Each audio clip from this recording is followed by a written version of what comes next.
ませんかりません。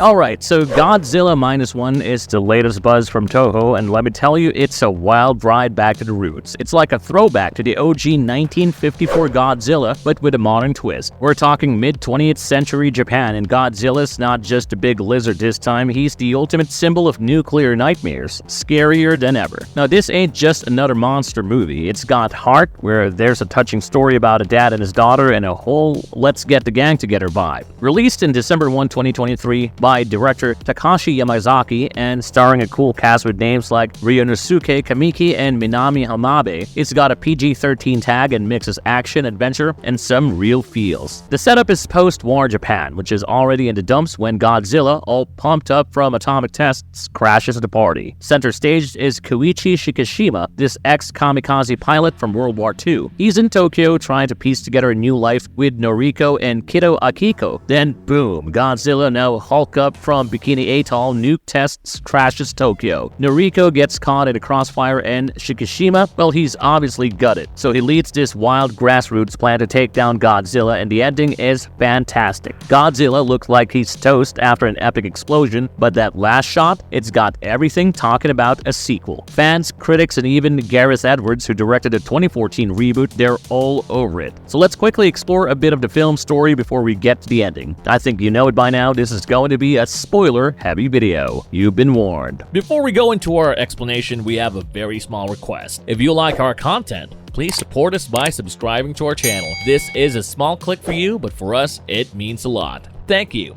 Let's begin. How is Godzilla defeated? Godzilla Minus One throws us right into post-war Japan 1945 to 47 style, where the country's just trying to get back on its feet, but bam, in comes Godzilla, fresh from the atomic bomb ashes, and it's chaos all over again. What's cool here is how the movie gets us to actually care about the humans, and boy, does it nail it. Leading the charge is Koichi Shikishima, played by Ryunosuke Kamiki. He's this former kamikaze pilot now haunted by PTSD after seeing Godzilla go down on a crowd.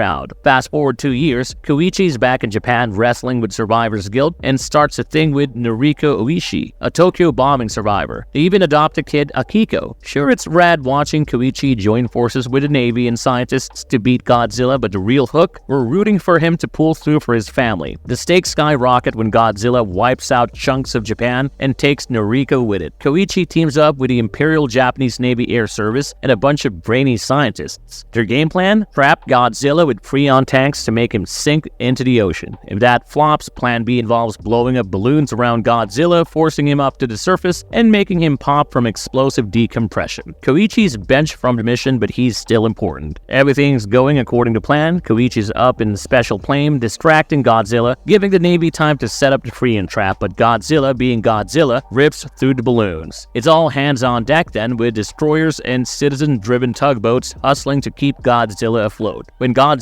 finally surfaces, injured but kicking, he starts charging his heat ray. Koichi sees his chance and steers his explosives-packed plane right into Godzilla's mouth. Boom! Godzilla's head is gone, his atomic breath backfires, and he disintegrates into the ocean. Koichi, who managed to eject in time, finds Akiko and surprise, Noriko too, alive in a hospital. But it's bittersweet. A zoom in on Noriko hints she's got radiation sickness from Godzilla's blast. Does he really get defeated? In the final moments of Godzilla Minus One, there's a twist that's got everyone talking. A piece of Godzilla's disintegrated flesh is sinking into the ocean, but then it starts to bubble and fizz. Throughout the movie, this Godzilla has been showing off some wild regenerative powers, so the big question hanging in the air is, could this tiny piece of Godzilla start growing into a whole new Godzilla? The film plays it cool, leaving us hanging. The Godzilla we've seen wrecking Tokyo, but what about this little bubbling bit? That's a whole different story. Is this the setup for Godzilla making a grand comeback in a sequel? Will he be back to his old tricks, smashing up Japan or maybe taking out some new bigger bad guys or titans for that matter? The movie doesn't spill the beans, but one thing's for sure, our favorite Kaiju might be down, but he's definitely not out. Furthermore, the movie and its ending are essentially a deep dive into some heavy themes, and it's got roots in today's world, believe it or not. Director Takashi Yamazaki spilled in an interview that the COVID-19 pandemic was a big inspiration. He wanted to mirror the global global anxiety and a shaky response from world governments. The film draws parallels between the post-World War II struggles in Japan and the pandemic's chaos. This Godzilla is a callback to the fear Japan felt in 1947, but with the looming threat of more nuclear havoc and the country still reeling from World War II. He's the symbol of a nation's trauma, a fear that echoed in 1954 and resonates even now. And let's not forget the everyday people, both soldiers and civilians who bore the scars of those brutal times. But it's not all doom and gloom. Amidst this backdrop of trauma and fear, the movie throws us a lifeline of hope, especially through the character Akiko. She's the symbol of a new generation rising from the war's ashes. It's for these kids that the vets, including Shikishima, get their act together to take down Godzilla. They're fighting for a future, a chance at rebuilding a stronger Japan. The flick also throws shade at the Japanese government's past, calling out their disregard for their citizens' lives during the war. Shikishima's initial rejection of a kamikaze mission is frowned upon, but by the end it's a sign of change, a move away from blind honor and towards valuing life.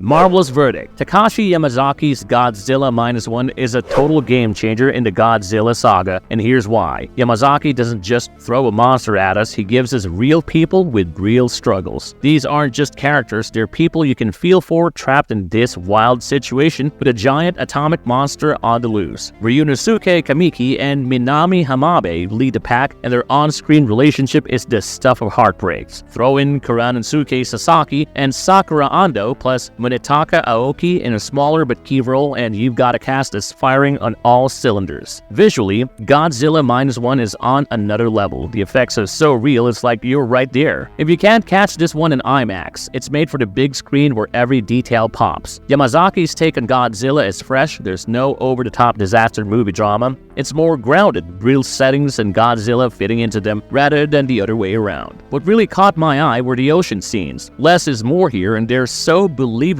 It's like you're watching a real kaiju going at it with the Japanese Navy. The film's portrayal of Godzilla is a mix, agile underwater but a lumbering force on land, and when he lets loose his atomic breath, it's a sight to behold. But the film isn't just about spectacle, it's about the emotional impact, how these events tear into the lives of the characters, which is usually difficult to do in a kaiju film. Yamazaki's script makes Godzilla -1 arguably the best in the series, a masterclass in kaiju cinema. I would go so far to say that this is one of the best films of 2023. It's a respectful nod to the original, yet stands tall with its modern cinematic flair and deep themes that resonate with today's audience. If you enjoyed this video, click on the like button and comment below about which other movie reviews you would want to watch. And don't forget to subscribe to our channel.